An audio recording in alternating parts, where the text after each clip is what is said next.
Previously on Marvel Snap. Transform me into Chibi Ben.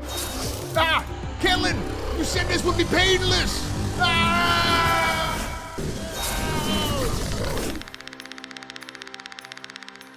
What could possibly be here? Wait a minute.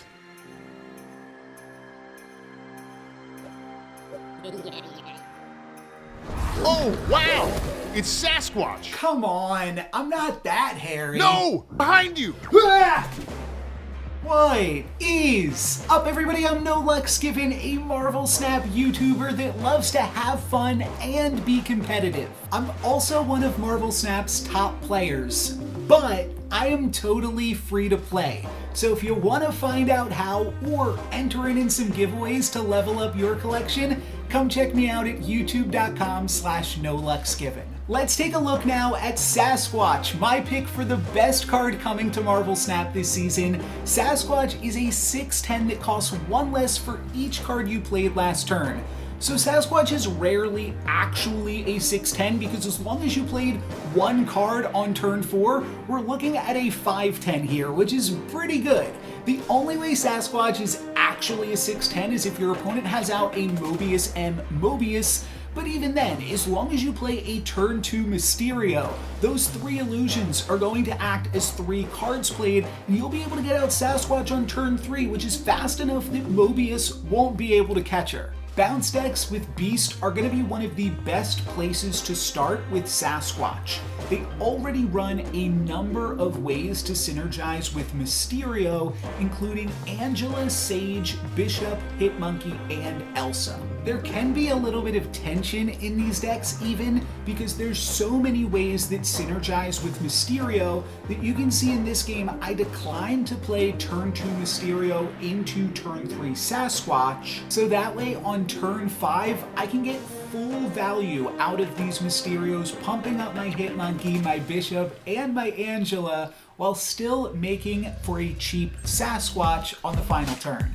Sasquatch plus Sage and a Demon? Not bad. And all of these cheap cards plus Beast give you a lot of different ways to dump out your hand. In this game, I'll even get to play a free Sasquatch next turn, thanks to Titan making it cost 1 less. You may know that Sasquatch is a scientist, and you know, I'm something of a scientist myself. I threw together this list with Black Swan, which is a card that hasn't seen that much play recently, but Sasquatch might give this card a second life. One thing that this deck is trying to do is play Psylocke on turn 3, so that way on turn 4 you have 5 energy to play both Black Swan and Falcon to return all of your 1-cost cards to your hand and then make them free on turn 5. And on this game, we're going to be a little bit slowed down, unfortunately, because of Avengers Compound limiting us to only being able to play 4 cards on that 5th turn,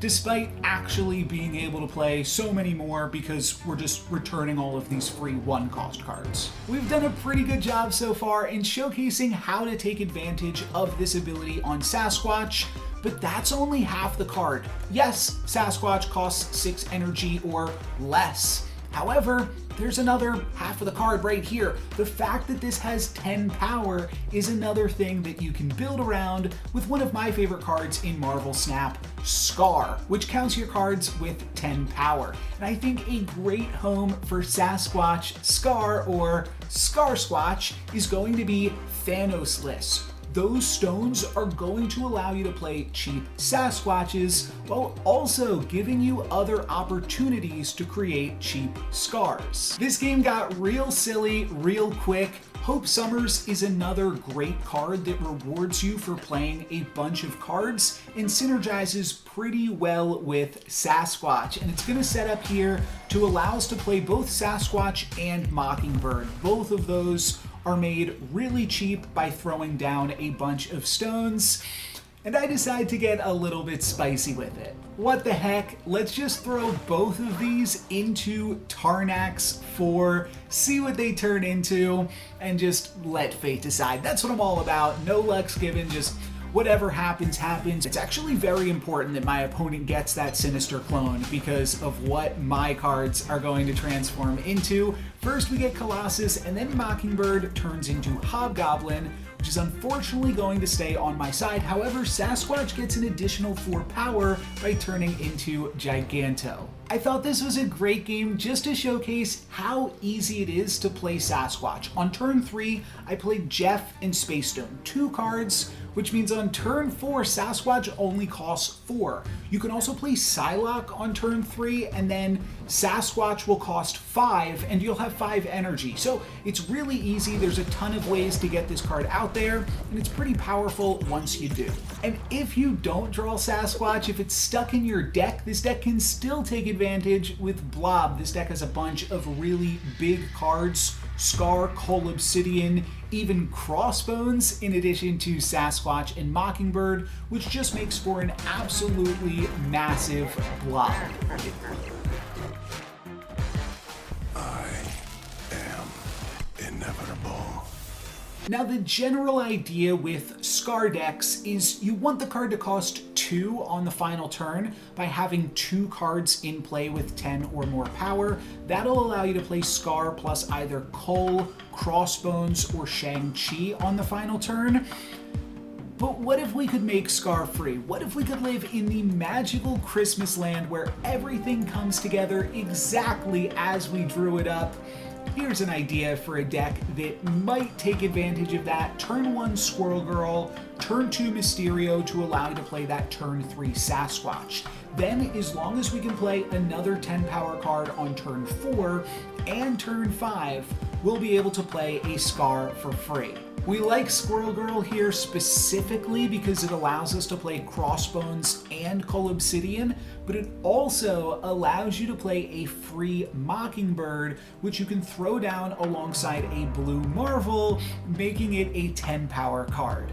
This is actually the first game I'm playing with this deck, and things are lining up super well. We've got Squirrel Girl into Mysterio, and we even have Washington, D.C. to give these cards a little more power. I've got the Mockingbird. All we need to do is draw the turn 3 Sasquatch and the Blue Marvel and the Scar, but we're going to be able to draw a bunch of cards this game because that third location is Asgard, but unfortunately, we do not find the Sasquatch. And then we still don't draw the Sasquatch off this Asgard trigger, and I start thinking, my opponent cabled me.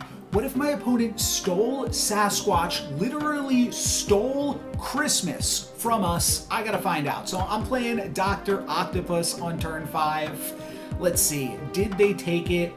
I gotta find out right here. We're still gonna have a cheap Scar. We'll be able to play Scar plus Crossbones on the final turn, which is cool. It's cool, but it's not Magical Christmas Land. We still gotta get Magical Christmas Land here. And what do you know? My opponent stole Christmas. This is a certified Grinch. I did have one other game though where everything came together. Squirrel Girl Mysterio into Mockingbird on Mirror Island along with that Sasquatch.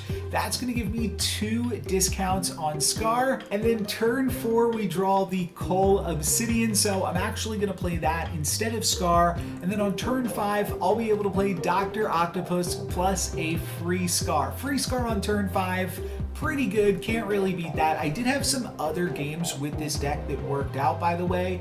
I had Super Flow as a location one game, that allowed me to play a Scar for free, so there are some other ways that this deck can come together besides just the magical Christmas land of it all.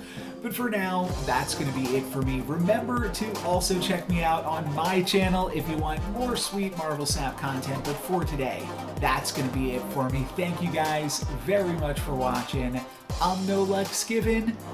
Peace.